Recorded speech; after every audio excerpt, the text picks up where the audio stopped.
वाहिगुरु जी का खालसा वाहिगुरु जी की फतेह। सारी संगत का गुरबाणी व्याकरण के डे 12 के लेक्चर में बहुत बहुत स्वागत है। संगत जी, आज के लेक्चर में जो है स्यारी की एक और वजूहत हम पढ़ेंगे कि किन शब्दों के साथ स्यारी लगती है। और पिछले लेक्चर में हमने ये पढ़ लिया था, एक मेन रीजन जान लिया था हमने स्यारी का, वो कौन सा था कि स्यारी संबंधक की निशानी है। ठीक है, अगर संबंधक की लफ्जों के साथ स्यारी लगी हुई है तो वो संबंधक ही होते हैं। अगर उनके साथ स्यारी हट जाती है तो वो हमारे पास नाउन बन जाते हैं। हमने ये पिछले लेक्चर में सीख लिया था। साथ ही साथ डे 9 की एक्सटेंडेड वीडियो भी अपलोड की गई थी यूट्यूब पर, जो उम्मीद है आप सबने देखी होगी, जिसमें आपको और क्लैरिटी से समझाया गया था कि किस तरीके से नाउन और संबंधक की जब हमारे पास साथ आ जाते हैं गुरबानी में तो उनके अर्थ किस तरीके से किए जाएं। तो आज का सेशन शुरू करते हैं, जिसमें आज एक और स्यारी का जो है हम रीजन जानेंगे। हमने एक रीजन स्यारी का पढ़ लिया है और आज जो है दूसरा रीजन हम स्यारी का जानेंगे। तो सबसे पहले डेफिनेशन हम रीड करते हैं। ਜਦੋਂ ਕਿਸੇ ਪੁਲਿੰਗ ਨਾਂਵ ਦੇ ਅੰਤਲੇ ਅੱਖਰ ਨੂੰ ਸਿਆਰੀ ਲੱਗ ਜਾਏ ਤਾਂ ਉਹ ਨਾਂਵ ਸੰਬੰਧਕੀ ਅਰਥ ਨੇ ਨਾਲ ਤੋਂ ਵਿੱਚ ਉੱਤੇ ਨੂੰ ਦਾ देंदे हन। मतलब कि कभी भी जब भी पुलिंग नाउन को स्यारी लग जाए। कल के लेक्चर में तो हमने ये पढ़ा, जो हमारे पास संबंधक की लफ्ज होते हैं, मोस्ट ऑफ दी संबंधक की लफ्ज जो है हमारे पास उनके साथ स्यारी आती है अंत में। ठीक है, जितने भी हमारे पास संबंधक की लफ्ज हैं। आज हम पढ़ रहे हैं अगर नाउन को स्यारी लग जाए। ठीक है, नाउन कौन सा? Pulling noun. ठीक है, अगर उनको स्यारी लग जाए तो वो हमें संबंधक की अर्थ देते हैं। एक एग्जाम्पल दिखा देता हूँ, आपको क्लियर हो जाएगा। गुरु महाराज ने स्यारी की वरतों नाउन पुलिंग के साथ इसलिए की क्योंकि कई थां पर पूरा जो है संबंधक की लगाने के बजाय गुरु महाराज ने स्यारी लगा दी। आपको बता दूं कैसे। जैसे यहाँ पर आपको एक लफ्ज शो हो रहा है, दो लफ्ज शो हो रहा है, एक गुर और दूसरा नाल। नाल हमारे पास संबंधक ही आ जाता है, ठीक है, और गुर नाउन है। गुरु महाराज ने क्या किया, दोनों को मर्ज कर दिया। तो मर्ज करने के बजाय, दोनों को अलग अलग लिखने के बजाय गुरु महाराज ने क्या कर दिया, गुर के साथ स्यारी लगा दी।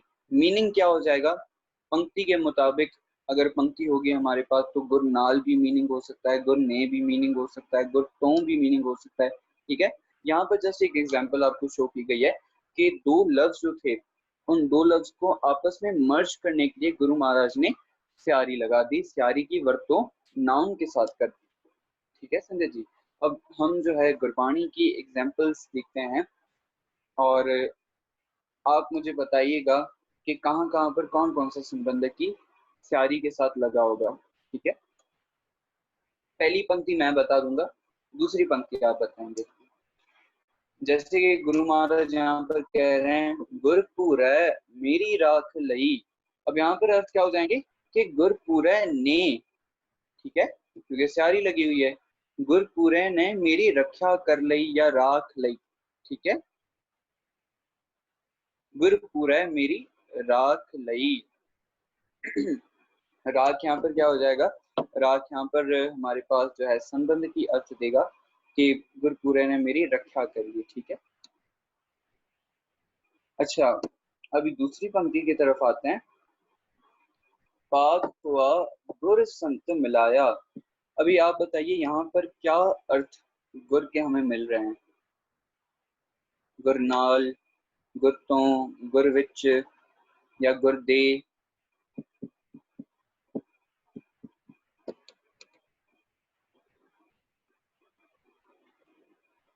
कोशिश करें सारी संगत जवाब दें। जी हाँ, बिल्कुल, गुरु ने संत मिलाया, बाग हुआ, मेरे बाग वडबागी हो गए कि जब गुरु ने संत से मिला दिया। संत कहने का मकसद यहाँ पर गुरु महाराज का क्या है कि एक महापुरुष से, ठीक है, या फिर ज्ञानी पुरुष से गुरु ने मिलवा दिया। गुरु ने यहाँ पर मीनिंग हो जाएंगे। ठीक है, तो हम यहाँ पर इस स्लाइड में जो स्टडी करेंगे, कौन से स्टडी करेंगे, ये हमारी हेडिंग आ जाएगी, पुलिंग नाव नाल स्यारी दा अर्थ ने। ठीक है, पुलिंग नाव के साथ जब भी स्यारी लगेगी तो जहां जहां वो हमें ने के अर्थ देंगे, हम वो कुछ पंक्तियां स्टडी करेंगे। ठीक है, मनमुख निंदक पत गवाई, क्या अर्थ हो जाएगा? पत कहा जाता है इज्जत को। ठीक है, मनमुख ने, निंदक ने इज्जत गवा ली। ठीक है, पत गवाई। चारी हमें यहाँ पर क्या अर्थ दे रही है? मनमुख ने, निंदक ने। ठीक है, और जहां पर नानक के साथ, जैसे आपके मुख्य सवाल आते थे कि नानक के साथ जब स्यारी लग जाए तो नानक हमें क्या अर्थ देगा, तो यहाँ पर नानक हमें क्या अर्थ देगा? पंक्ति की उच्चारण पहले कर लेते हैं। सत सत सत नानक कहया, नानक ने कहया। ठीक है, क्या अर्थ हो जाएंगे? नानक ने कहया। पत कहा जाता है इज्जत को। ठीक है,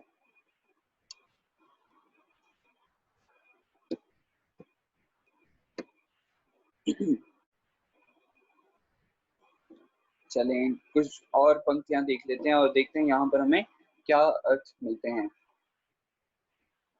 काहू जुगत कितै न पाइयै तरम,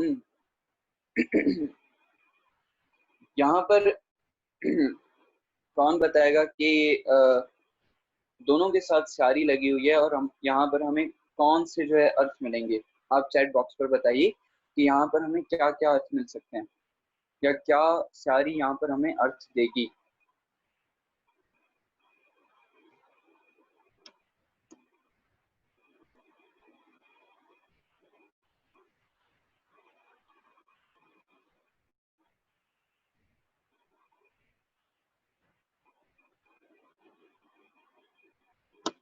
चलिए मेंशन कर देता हूँ। काहू जुगत, किसी भी जुक्ति के साथ, या किसी भी, मैं पूरी पंक्ति के अर्थ कर देता हूँ, किसी भी जुक्ति के साथ या किसी भी जो है धर्म के साथ परमात्मा को पाया नहीं जा सकता। अक्सर का जब हम इस पंक्ति के अर्थ करते हैं तो धर्म की स्यारी को हम भूल ही जाते हैं। हम कह देते हैं कि किसी भी जुक्ति के साथ धर्म नहीं पाया जा सकता। ठीक है, अगर हमें ग्रामर ना पता हो, गुरबाणी की व्याकरण ना पता हो, तो हम क्या कह बैठते हैं कि किसी भी जुक्ति के साथ धर्म नहीं पाया जा सकता। काहू जुगत कितै न पाइयै धर्म, हम धर्म की स्यारी भूल ही जाते हैं। तो यहाँ पर सही अर्थ क्या होंगे कि किसी भी जुक्ति के साथ या किसी भी धर्म के साथ परमात्मा को नहीं पाया जा सकता। जी, आवाज सबको क्लियर है? या फिर दिलीप कुमार जी आप कुछ करें, अगर आपके पास हेडफोन्स हैं तो हेडफोन्स यूज कर लें।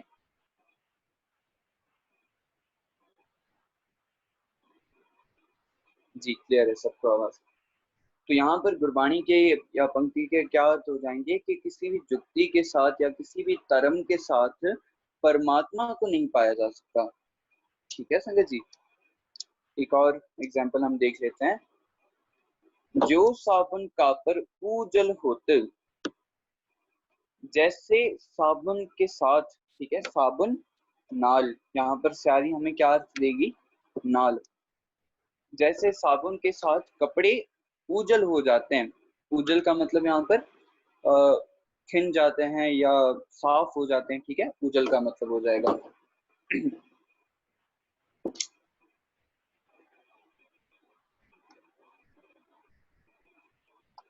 एक सेकंड।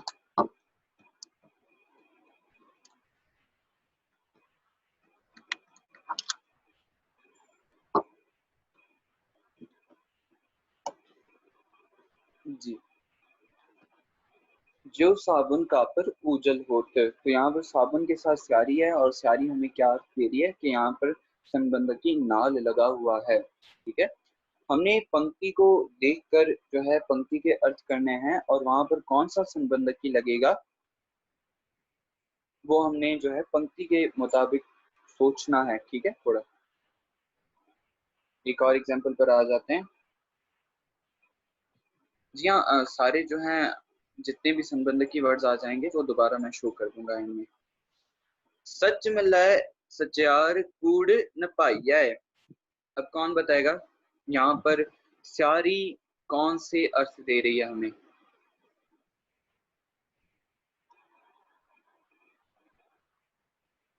सच मिलै सचार कूड़ न पाइया है। सच नाल, ठीक है, बिल्कुल सही। सच नाल कूड़ नाल, ठीक है, स्यारी हमें क्या दे रही है यहाँ पर, सच नाल मिलै सचार कूड़ नाल न पाइया, कि कूड़ के साथ सचार नहीं पाया जा सकता। ठीक है संजय जी, आगे चलते हैं। मूल मंत्र में आखिर में जब, जैसे कि आपको पहले भी बताया था कि गुरु प्रसाद के जब हम अर्थ कर रहे थे ना, जब हम पढ़ रहे थे कि लुप्त रूप में भी संबंधक मौजूद होते हैं अगर अंकुर नहीं लगी हुई शब्द को, तो हमने आपको बताया गया था कि यहाँ पर जो है पूरे मीनिंग अभी तक हमारी कंप्लीट नहीं हुए, क्योंकि हमने तब तक जो है प्रसाद स्यारी के कॉन्सेप्ट नहीं पढ़े थे। ठीक है, तो आज पूरे अर्थ क्या हो जाएंगे, गुरु दी कृपा नाल, ठीक है, क्योंकि प्रसाद के साथ स्यारी आ गई, या गुरु दे प्रसाद नाल या गुरु दी कृपा नाल हमारे पास ये स्यारी जो है अर्थ दे देंगी, या स्यारी हमें संबंधक समझा देंगी। ठीक है, संबंधक की कौन सा लगा हुआ है ये हमें समझा देंगी। मीन्स के स्यारी, आप यहाँ पर भी देख रहे हैं कि स्यारी हमें संबंधक की ही निशानी मिल रही है। ठीक है, स्यारी का जो मेन मोटिव है वो है ही संबंधक की निशानी। ठीक है जी हाँ, उर्दू में गुर की भी हो सकता है, गुर की कृपा नाल। और बाकी संगतें जो सवाल पूछ रही हैं, मैं उनके सवाल दोबारा जो है at the end of lecture देख लूंगा, और जो भी आपको कंफ्यूजन होंगी वो दोबारा क्लियर कर दूंगा। आगे चलते हैं। ये सारे हमारे पास कौन से थे? यहाँ पर हम बात कर रहे थे पुलिंग नाव नाल स्यारी दा अर्थ नाल। ठीक है, यहाँ पर वो पंक्तियां आ गई जहाँ पर स्यारी हमें नाल का अर्थ दे रही थी। ठीक है, ये हमारी हेडिंग आ गई। आगे चलते हैं। अब हम पढ़ेंगे कि पुलिंग नाव के साथ स्यारी जब हमें तो या विचों का अर्थ दे। ठीक है, तो या विचों का। जी पायल बिशन जी, गुर का प्रसाद नहीं कहा जाएगा, प्रसाद वो होता है जो लिया जाता है। ठीक है, यहाँ पर प्रसाद पढ़ा जाएगा, प्रसाद कहा जाता है कृपा को। ठीक है, अच्छा तो अभी देखते हैं गुरबाणी में स्यारी हमें तो और विचों के अर्थ कैसे देगी। जैसे ये पंक्ति आपको शो हो रही है, ओंकार ब्रह्मा उत्पत्त, क्या अर्थ हो जाएंगे कि ओंकार तो, ठीक है, ओंकार तो ब्रह्मा उत्पत्त। देखिए अगर हमारे पास यहाँ पर भी गुरबाणी की सेध या गुरबाणी व्याकरण नहीं होती, तो हम यहाँ पर क्या अर्थ कर बैठते, गलत अर्थ कर बैठते कि ओंकार ब्रह्मा उत्पत्ति, ब्रह्मा ने ओंकार की उत्पत्ति की है। ये गलत अर्थ हो जाएंगे कि ब्रह्मा ओंकार की, परमात्मा की उत्पत्ति कैसे कर सकते हैं। ठीक है, तो सही अर्थ क्या होंगे, यहाँ पर स्यारी क्योंकि लगी हुई है तो हमें संबंधक ही यहाँ पर लगा हुआ मिल रहा है, लुपत रूप में ही बेशक। क्या अर्थ हो जाएंगे, ओंकार तो ब्रह्मा दी उत्पत्ति। ठीक है, या ओंकार तो ब्रह्मा उत्पत्ति। सही है, अगली पंक्ति की तरफ आ जाते हैं। यहाँ पर उच्चारणता की जाएगी, फिर पिहून कतः सुख पाए। फिर ह, ठीक है, ह मुक्ता लगा के बोलना है, फिर हा नहीं बोलना, कना नहीं लगानी। ठीक है, अगर आप हल्की सी जो है हाय स्यारी या हाय लावा भी उच्चारण करें उसमें भी कोई इशू नहीं, कोई भी इशू नहीं है। ठीक है, फिर है, ठीक है, थोड़ा सा स्यारी की सेध इसमें आ भी जाएगी। ठीक है, यहाँ पर फिर हमें क्या अर्थ दे रहा है, फिर हूं कतः सुख पाए।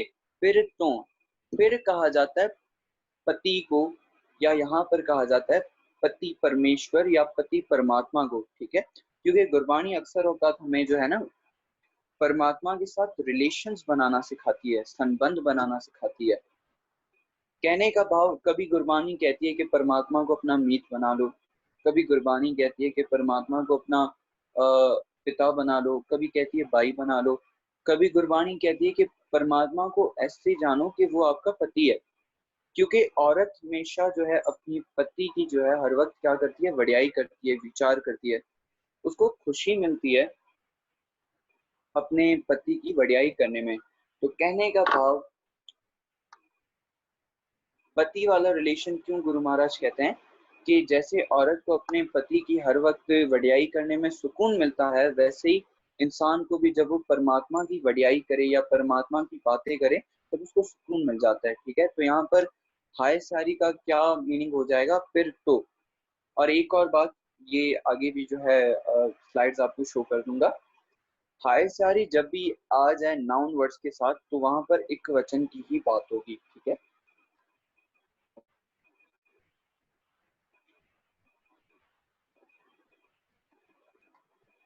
जी, वॉइस क्लियर है या फिर क्योंकि एक मैसेज आया हुआ है? जी क्लियर है सबको। यहाँ पर गुरबानी कह रही है फिर तो बिना, बेहून का मतलब है बिना, कहते हैं कैसे सुख पाया जाए। ठीक है, परमात्मा के बिना कैसे सुख पाया जाए, या फिर तो बिना कैसे सुख पाया जाए। आगे चलते हैं।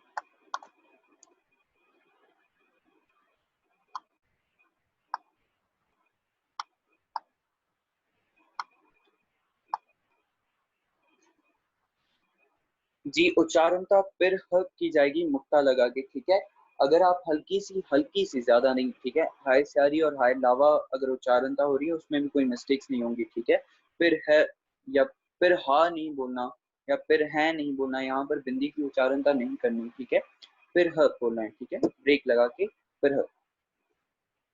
क्योंकि जैसे हम हाय की अंकुर नहीं उच्चारते, जैसे हम वैसे हम हाय सारी भी नहीं उच्चारण करेंगे। ठीक है, अगली पंक्ति की तरफ आ जाते हैं। त्रैगुण मैं, त्रैगुण मेटाए शब्द वसायता मन, चुकाए अहंकारो।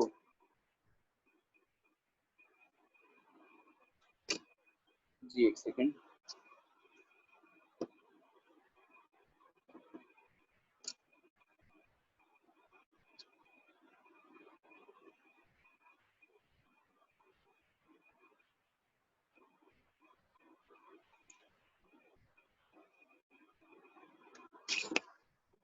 एक सेकंड संजय जी।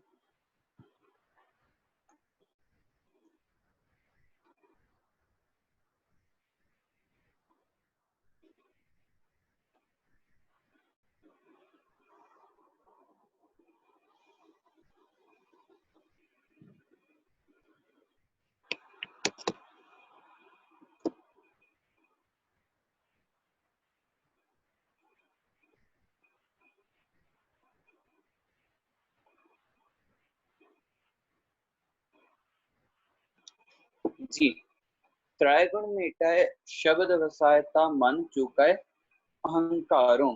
यहाँ पर क्या हो जाएगा, यहाँ पर मन तो भी अर्थ हो जाएंगे या मन विचों भी अर्थ हो जाएंगे। ठीक है, मन विचों। जब तीन गुण जैसे कहा जाता है मेरे ख्याल से रजो तमो, और एक और गुण है जो मुझे याद नहीं आ रहा, सत्वगुण रजोगुण तमोगुण। ठीक है, ये जब मिट जाते हैं पूरी तरीके से, जब शब्द वस जाता है अंतर में, ठीक है, तब जो है मन में से या मन विचों अहंकार खत्म हो जाता है, ईगो खत्म हो जाता है। ठीक है, त्रैगुण मेटाय शब्द वसाए ता मन, चुकाए अहंकारो। एक बात याद रखिएगा, जहां पर भी सारी आ रही है, जिन भी पुलिंग नाउन्स के साथ सारी इस्तेमाल हो रही है, वहां पर आपने थोड़ा सा ब्रेक देके उच्चारण करना है। ओंकार ब्रह्मा उत्पत्त, फिर विभुन कतै सुख पाए, त्रैगुण मेटै शब्द वसाए ता मन, चूक अहंकारो।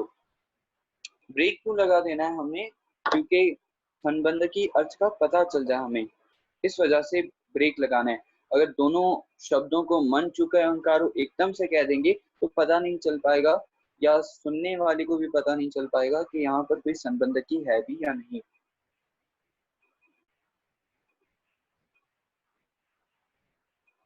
तो और विचों एक हिसाब से एक ही मीनिंग देंगे, तो इस वजह से जो है तो विचों मैंने साथ ही लिखा हुआ है, तकरीबन एक ही मीनिंग हो जाते हैं। आगे कुछ और पंक्तियों की तरफ आ जाते हैं।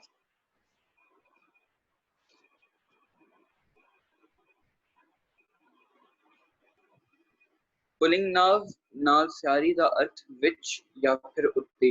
ठीक है। दया करो बसो मन आए, परमात्मा से क्या करें, बेनती करें, दया करो बसो मन आए। यहाँ पर क्या अर्थ देगा, स्यारी हमें क्या अर्थ देगी, मन विच। जी हाँ, बिल्कुल आप सही कह रहे हैं सब, मन विच स्यारी अर्थ देगी। मन्ना मार्ग ठाक न पाए, मार्ग कहा जाता है रास्ते को। यहाँ पर हमें क्या अर्थ मिलेंगे,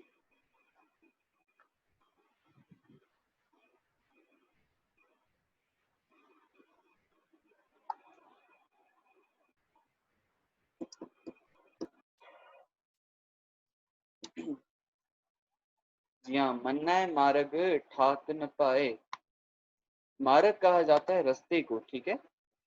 रास्ते विच ठाक मीन्स के ठाक कहा जाता है रुकावट को। ठीक है। ठाक न पाए, जो परमात्मा को पूरे तरीके से मान ले। ठीक है। मन्ने या मानने लगे। एक सेकंड।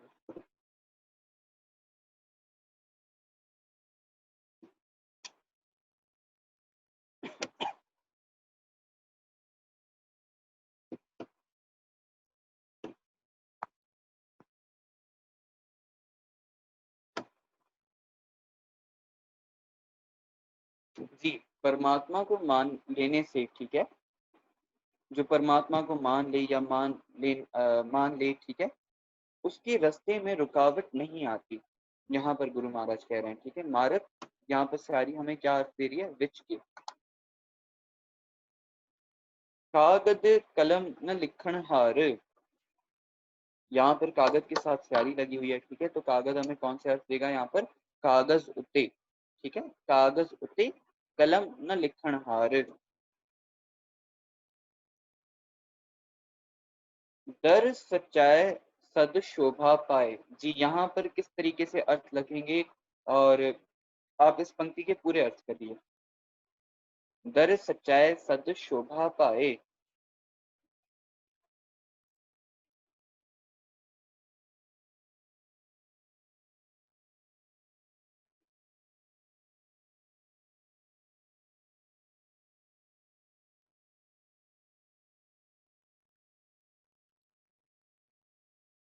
जी हाँ, हम यहाँ पर दोनों ही अर्थ कह सकते हैं, दर सच्चय उत्ते भी कह सकते हैं, या दर सच्चय विच भी कहते हैं। ठीक है। विच भी कह सकते हैं और उत्ते भी कह सकते हैं, दोनों ही अर्थ बिल्कुल सही होंगे। दर सच्चय विच सद शोभा पाए। कागज मीन्स कागज। ठीक है। कागज, कागज को ही कहा जाता है। कलम स्याही, जो पेन होती है कलम, उसको कहा जाता है।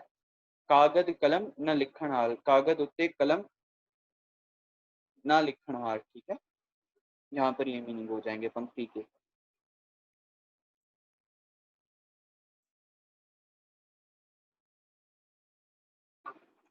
आगे चलते हैं। शोभा, शोभा मीन्स वड्याई।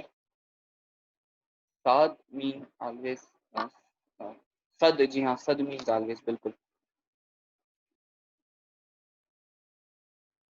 जी हाँ, सच्चे दर होते हमेशा ही इज्जत मिलती है, बिल्कुल।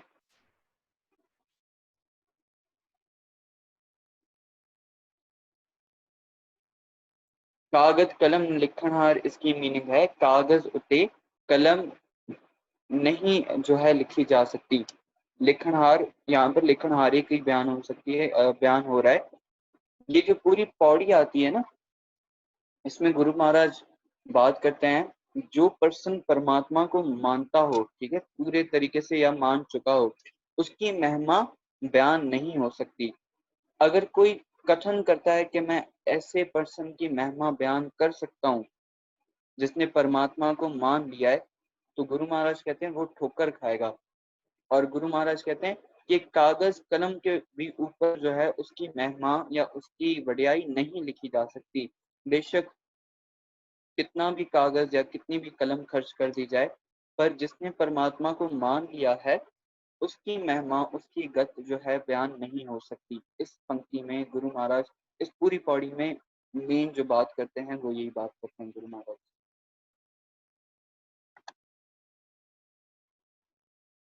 अभी हम बात करेंगे जो अगर एक वचन पुल्लिंग के साथ स्यारी आए तो वहां पर हमें कैसे पता चलेगा कि वो एक वचन शब्द है। तो वहां पर हमें एक निशानी मिलेगी, एक वचन पुल्लिंग नाउन्स के साथ हमेशा हाय स्यारी लगी होगी। ठीक है, अगर नाउन्स के साथ हाय स्यारी लगी हुई है तो आप ये भी समझ जाएं कि वो एक वचन पुल्लिंग ही होंगे हमारे पास, और वो हमें ये सारे अर्थ देंगे, नू, दा, दे, दी। ठीक है, इस प्रकार के वो अर्थ देंगे।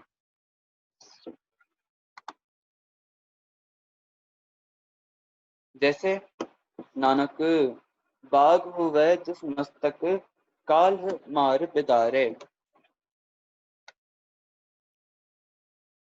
भाग हुए जिस मस्तक, जिसके मस्तक ऊपर भाग होगा। ठीक है, जिसके मस्तक उत्ते, यहाँ पर मस्तक के साथ भी जो है संबंधक है, कक्के के साथ सारी लगी हुई है, जिस मस्तक उत्ते।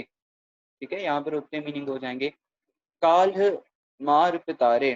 तो यहाँ पर काल हमें क्या अर्थ देगा, काल कहा जाता है मौत को। ठीक है, काल नु, बिल्कुल काल नु मार बिदारे, कि जिसके मस्तक के ऊपर बाग हो जाए वो मौत को भी मीन्स के इग्नोर कर लेता है, या मौत उससे दूर हो जाती है। ठीक है,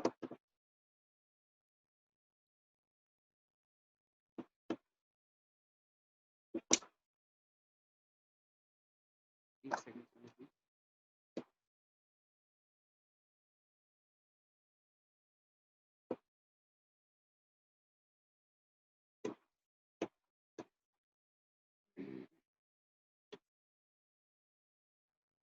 जी, एक सवाल आया हुआ है ज्योति भाई का, बिदारे बिदारे कहा जाता है खत्म कर देना या खत्म हो जाने को। ठीक है, खत्म हो जाना,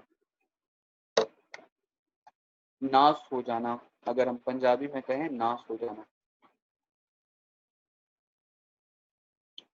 जी हाँ, कभी कभी सारी बहुवचन की भी बहुवचन कहने का मकसद कि जब भी नाउन के साथ, नाउन पुल्लिंग के साथ स्यारी लगी होगी ना, उसका कोई विशेषण हमें बता देगा कि जो है नाउन बहुवचन के लिए है या फिर एक वचन के लिए ही है। ठीक है, फिर हमें विशेषण बताता है कि नाउन किसके लिए।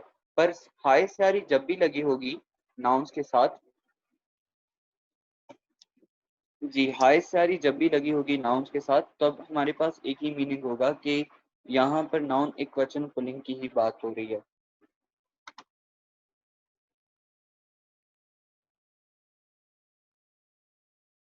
जी हाँ, प्रीवियस जो मैंने हाय स्यारी वाला बताया था वो भी एक वचन था, बिल्कुल। द्रोह मोह तूर कर पपुरे संग को पाल चान।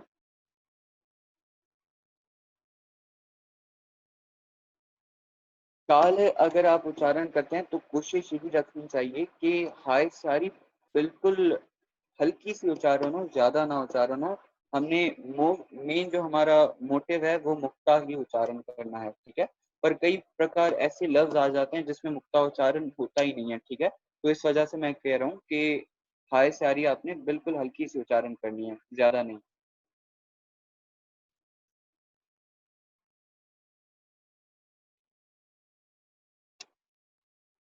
जी, द्रोह मोह तूर कर बपुरै संग को पाल चान।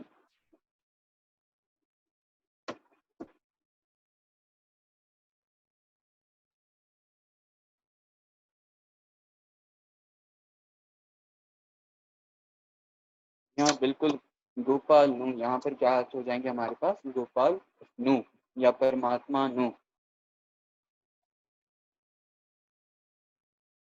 यहाँ पर क्या कह रहे हैं गुरु महाराज, द्रोह कहा जाता है ठगी को। ठीक है, ठगी को या फिर जो है ठग जो करते हैं। मोह रस को कहा जाता है मोह को। ठीक है, दूर कर, गुरु महाराज कह रहे हैं दूर करो। ठीक है, बपुरे संग को पाले जान।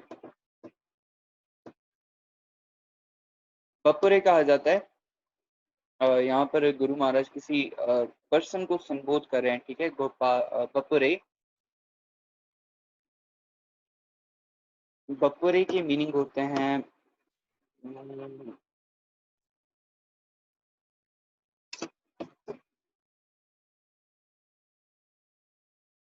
जैसे हम कहते हैं ना, जो विचारा मनुख हो कोई, जिसको कोई समझ ना हो, ठीक है, उस पर्सन को कहते हैं बपुरे, जिस पर्सन को कोई समझ ना हो, ठीक है, या आम सा बंदा हो कोई, जिसे कोई नॉलेज ना हो, ठीक है। बपुरे संग गोपाल जान।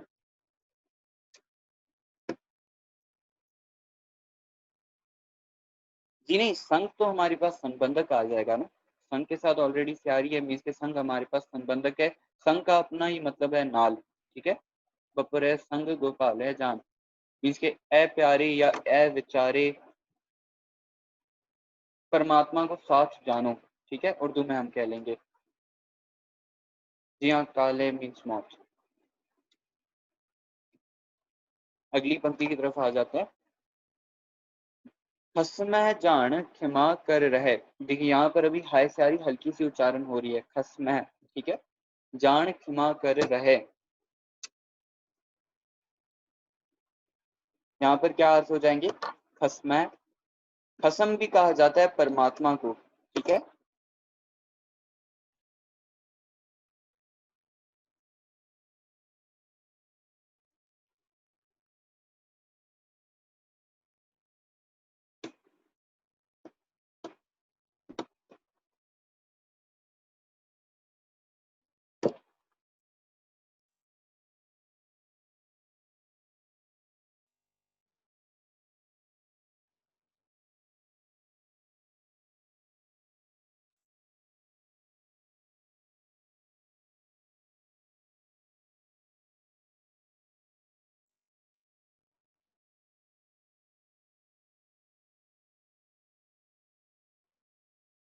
जी हाँ बिल्कुल, यहाँ पर खसम के मीन्स हो जाएंगे, खसम के साथ क्योंकि हाय सारी आ गई तो खसम नू, ठीक है।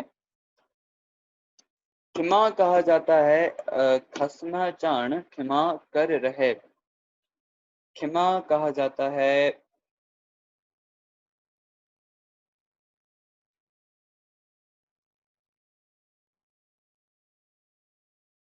एक सेकंड रुक जाए, क्षमा का थोड़ा कंफ्यूजन है, मैं देख लेता हूँ।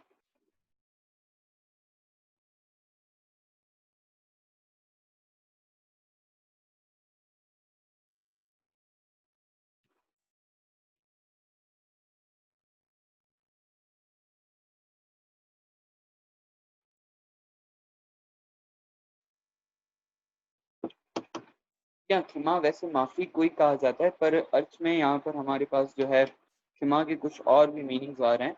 तो इस पंक्ति का मैं आपको सही तरीके से कंफर्म करके मैं आपको ग्रुप में बता दूंगा। वैसे नॉर्मली क्षमा माफी को ही कहा जाता है। जो अगर हम माफी का यहाँ पर अर्थ निकालते हैं, खसम नु जान, ठीक है, यहाँ पर हो जाएगा खसम नु जान परमात्मा, नु जान क्षमा कर रहा है, मीन्स कि वो माफी कर देता है या माफ कर देता है, ये अर्थ हो सकते हैं। पर फिर भी इस पंक्ति के पूर्ण अर्थ जो हैं सही तरीके से मैं आपको स्टडी करके जो कर ही बता दूंगा। तो यहाँ पर हमें खसम के क्या सारी अर्थ दे देगी, खसम नो, ठीक है। एक और पंक्ति देख लेते हैं। जिस वखर का चाहता सो पायो नाम रंग। जी यहाँ पर हाय सारी का क्या मीनिंग होगा?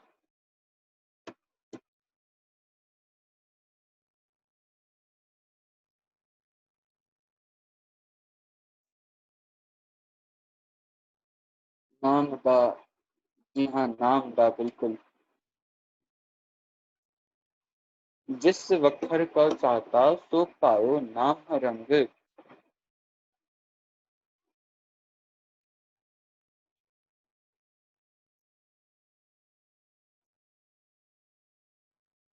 वखर कहा जाता है किसी वस्तु को, किसी सौदे को, किसी सामान को वखर कहा जाता है।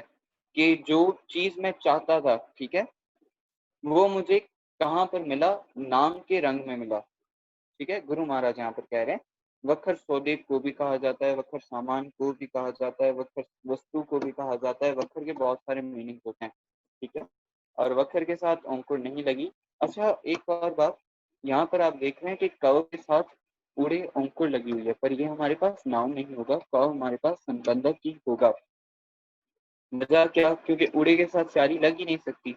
उड़े की जो हमारे पास फॉर्मेशंस आती हैं, उड़े के साथ अंकुर लग सकता है, उड़े के साथ दिलांकुर लग सकता है, और उड़े के साथ जो है उड़ा लग सकता है।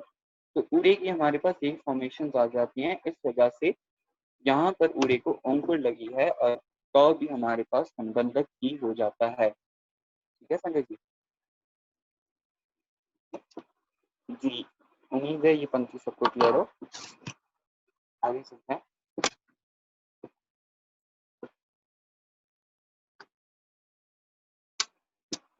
मीठी फिर है कहानी, यहाँ पर हमें क्या अर्थ मिल जाएंगे?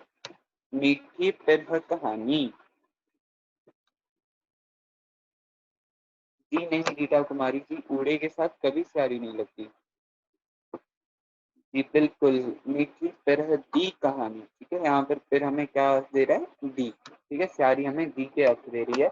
और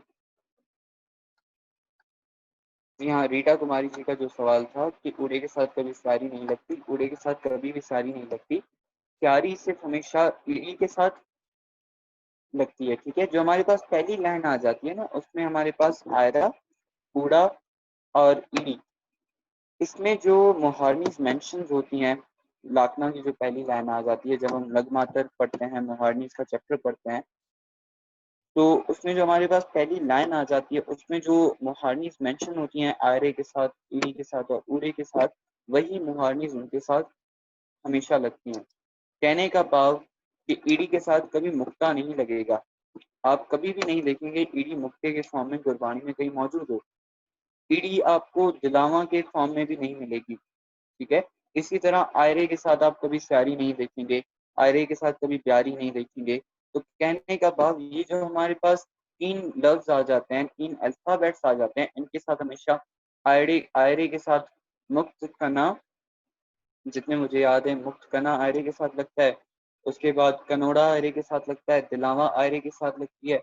टीपी जो है, टीपी कना टीपी, ये भी दोनों आयरे के साथ लगते हैं। टीपी कने टीपी तो बाकी शब्दों के साथ भी लग जाती हैं, ईडी के साथ भी लगती है और उड़े के साथ भी लगती है। पर इसकी पूरन जो है हम शुद्ध उच्चारण में जरूर पढ़ेंगे व्याख्या।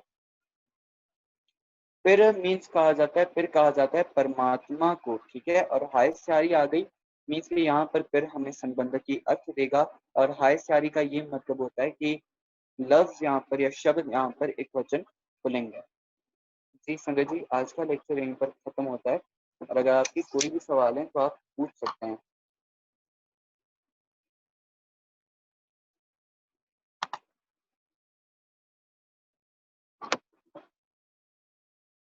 बिदारे मीन्स खत्म कर देना, नाश कर देना, बिदारे कहा जाता है। हमें कैसे पता चलेगा स्यारी उच्चारण करनी है या नहीं? देखिए, स्यारी उच्चारण नॉर्मल केसेस में नहीं की जाती। ठीक है, पर जब हाई स्यारी लग जाती है ना, कुछ शब्द हमारे पास ऐसे आ जाते हैं जो हाई मुक्ता के साथ उच्चारण नहीं होते, जहाँ पर हल्की सी हाई स्यारी उच्चारण हो जाती है, तो उसमें कोई भी इश्यू नहीं है। ठीक है, जैसे गोपाल ह उच्चारण हो गया वहां पर। ठीक है, काल ह उच्चारण हो गया। खस्म, ठीक है, खस्म नहीं कह सकते हम, यहाँ पर खस्म बात हो रही है, तो यहाँ पर हाई स्यारी हल्की सी उच्चारण हो जाएगी।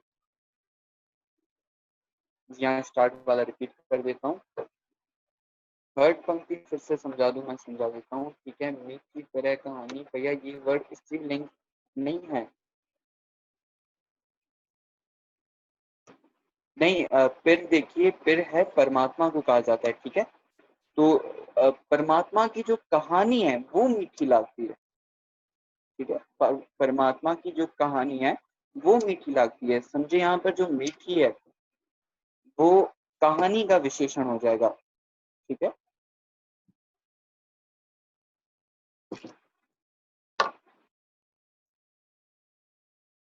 वो पंक्ति अगेन रिपीट कर देता हूँ। ठीक है भैया, संग हमारा संबंध की पद होगा क्योंकि बपरे को तो लावा है। जी हाँ, संग हमारा संबंध की पद है, बिल्कुल। बपरे एज अ संबोध किया जा रहा है गुरु महाराज की तरफ से किसी पर्सन को, जो पर्सन अज्ञानी हो, जिसे विचारा, हम अक्सर औकात लफ्ज इस्तेमाल करते हैं ना, ये पर्सन बहुत विचारा है। ठीक है, तो गुरु महाराज ऐसे पर्सन को पुकार कर रहे हैं, बपुरे।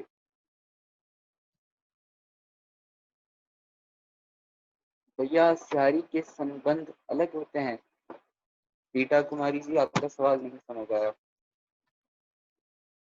अच्छा, थर्ड और फोर्थ पंक्ति में दोबारा रिपीट कर देता हूँ। द्रोह मोह दूर कर पपुरै संग को पाल चान। द्रोह कहा जाता है ठगी को, ठीक है। मोह कहा जाता है जो मायावी हमारा मोह होता है, या फिर हमारे जो रस होते हैं उनको मोह कहते हैं। दूर कर, गुरु महाराज कहते हैं दूर करो, ठीक है।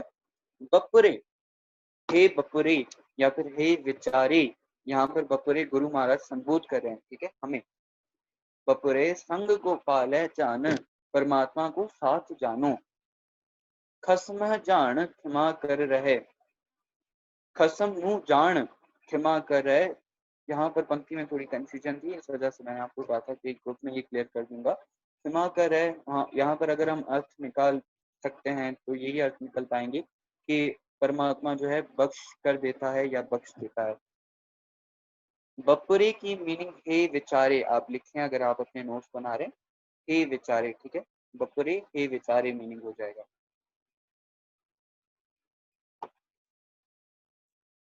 नो वाले एग्जाम्पल की पहली पंक्ति समझाएं। नो वाले एग्जाम्पल, जी हाँ, अभी हम आ जाते हैं पिछली पंक्तियों की तरफ।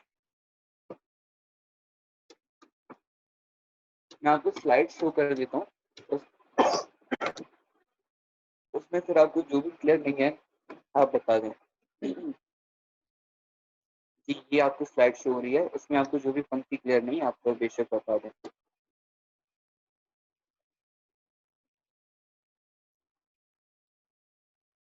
जी लता जी, थर्ड पंक्ति जो यहाँ पर लिखी हुई है आप उसकी बात कर रही हैं।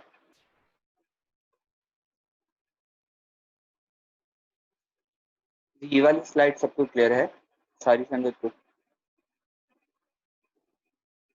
अच्छा, लास्ट स्लाइड की, ठीक है, मैं लास्ट स्लाइड आपको दोबारा एंड में समझा देता हूँ, ठीक है। वैसे लास्ट स्लाइड हमारे पास पंक्ति थी,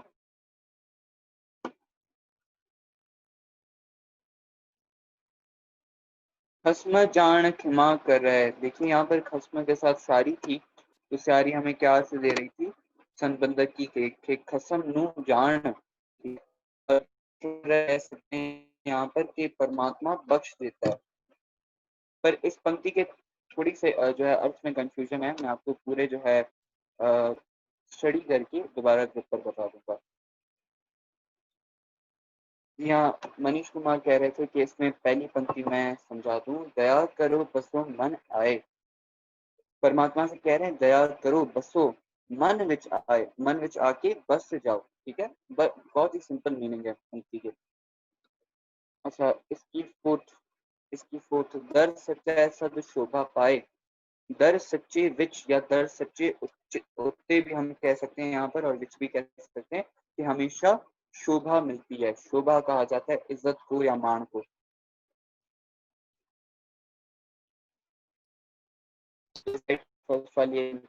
भैया उसकी फोर्थ समझाएं, फोर्थ अभी समझा दी, सेकंड वाली पंक्ति समझाएं जी। सेकंड वाली भी दोबारा क्लियर कर देता हूँ। यहाँ पर गुरु महाराज कह रहे हैं, मन्ना है मार्ग ठाक न पाए। जो परमात्मा को मान ले वो उसके रास्ते में जो है रुकावट नहीं आती, ठीक है। मार्ग के साथ सारी है, क्या मतलब हो जाएगा, रास्ते विच। ठाक का मतलब होता है रुकावट, ठाक न पाए, रास्ते विच वो रुकावट नहीं पाता। ठाक कहा जाता है रुकावट को जी। इसी स्लाइड की तरफ आ जाता हूँ अभी।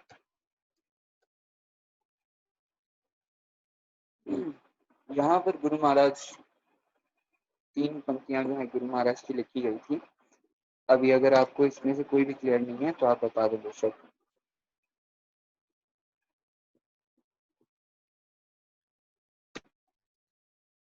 फर्स्ट फर्स्ट बहुत ही जो है सिंपल पंक्ति है, ओंकार ब्रह्मा उत्पत्ति।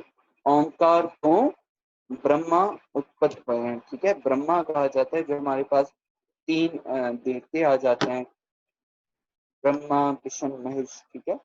तो यहाँ पर उनकी बात हो रही है कि ओंकार परमात्मा से ब्रह्मा जी की उत्पत्ति हुई है। ठीक है। कतः कहा जाता है कैसे, कतः मीन्स कैसे। सेकंड वाली यहाँ पर फिर होने कतः सुख पाए, परमात्मा तो बिना, ठीक है, फिर तो बिना, बिहुन का मतलब बिना, कतः मीन्स कैसे, सुख पाए, ठीक है, कैसे सुख पाए। थर्ड वाली भी समझा देता हूँ। त्रय गुण मिटाए शब्द वसायता मन चुकाए अहंकारो। जब तीन गुण मिट जाते हैं और शब्द वस जाता है अंतर में, तब मन में से या मन विचों, ठीक है, मन विचों चूके अहंकारो, अहंकार खत्म हो जाता है।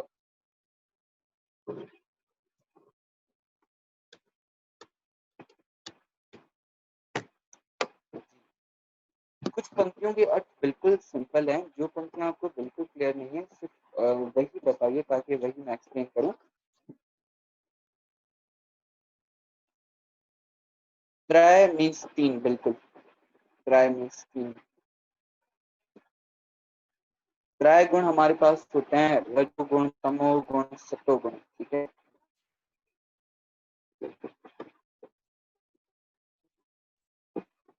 जी, यहाँ पर हमारे पास चार पंक्तियां हैं, मेरे ख्याल से ये सबको क्लियर है। बिल्कुल आसान आसान सी तीन पंक्तियां और साथ में आपको शायरी के अर्थ भी लिखे हुए हैं यहाँ पर। ये तीन गुण की जो है व्याख्या काफी लंबी है, तो आप मुझे ग्रुप पर याद करवाइएगा, मैं वहां पर एक्सप्लेन कर दूंगा।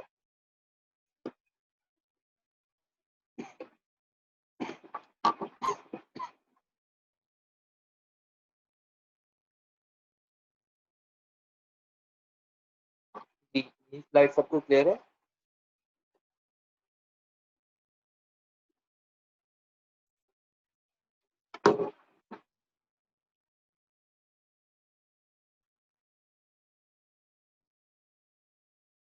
उजल मीन्स साफ हो जाना या उजल हो जाना, हम कहते हैं ना रोशनी उजल हो गई, ठीक है, तो उजल उजाले के लिए यूज किया जाता है या सफाई के लिए यूज किया जाता है, ठीक है।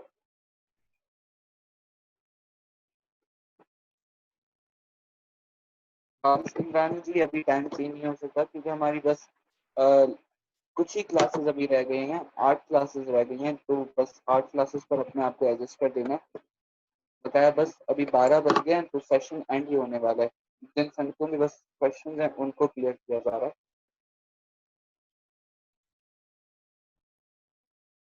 भैया स्त्रीलिंग के साथ कोई भी शायरी का अर्थ नहीं होगा। स्त्रीलिंग के साथ शायरी क्यों लगती है वो जो है हम आगे के चैप्टर्स में पढ़ेंगे, ठीक है। या फिर और हमारे पास कौन से ऐसे शब्द होते हैं जिनको शायरी लगती है, ये हम आगे के चैप्टर में पढ़ेंगे, ठीक है। पद कहा जाता है इज्जत को। सेकंड समझा दूं इसमें, बाग हुआ गुर संत मिलाया। मेरे बाग हुए कौन से, कि जब गुरु ने संत से मिला दिया। बहुत ही सिंपल अर्थ है।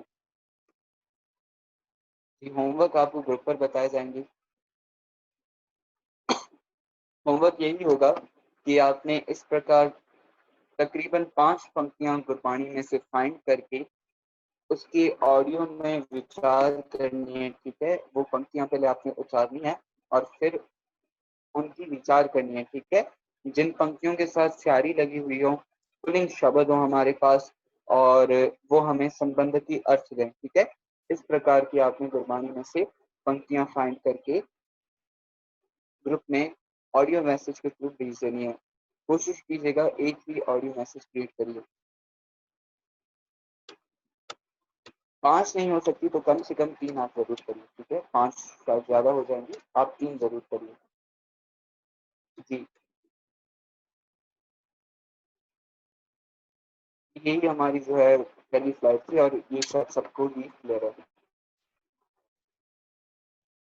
लास्ट स्लाइड की थर्ड पंक्ति में दोबारा समझा देता हूँ। लता जी, लास्ट स्लाइड की जो थर्ड पंक्ति थी ना, उसमें थोड़ी कंफ्यूजन है।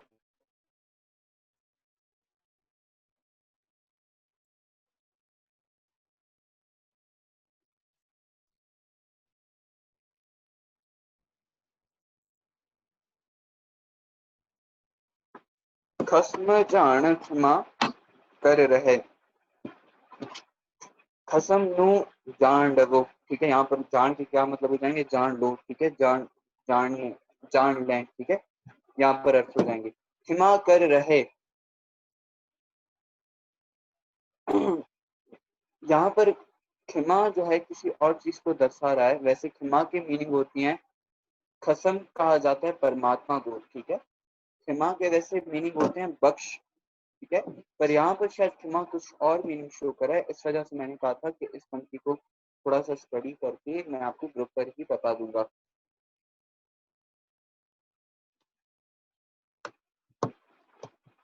जी संगत जी, मेरे ख्याल से अब सब सभी संगत को क्लियर हो चुका है और स्लाइड्स में ग्रुप पर बिल्कुल भेज दूंगा।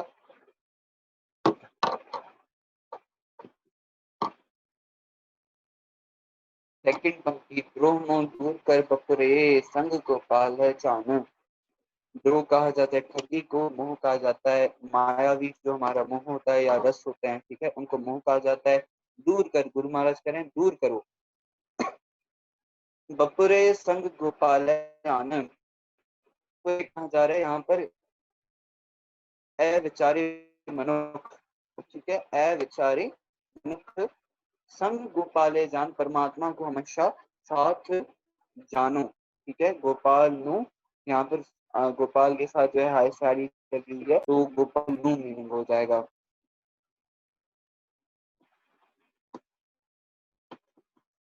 जी पंक्ति के मुताबिक कुछ और भी हो सकते हैं, जैसे कहीं कहीं पर एक दो जगह पर लई भी इस्तेमाल हो जाता है। ठीक है, तो most of the cases, mostly, ठीक है, यही जो है संबंध इस्तेमाल होते हैं।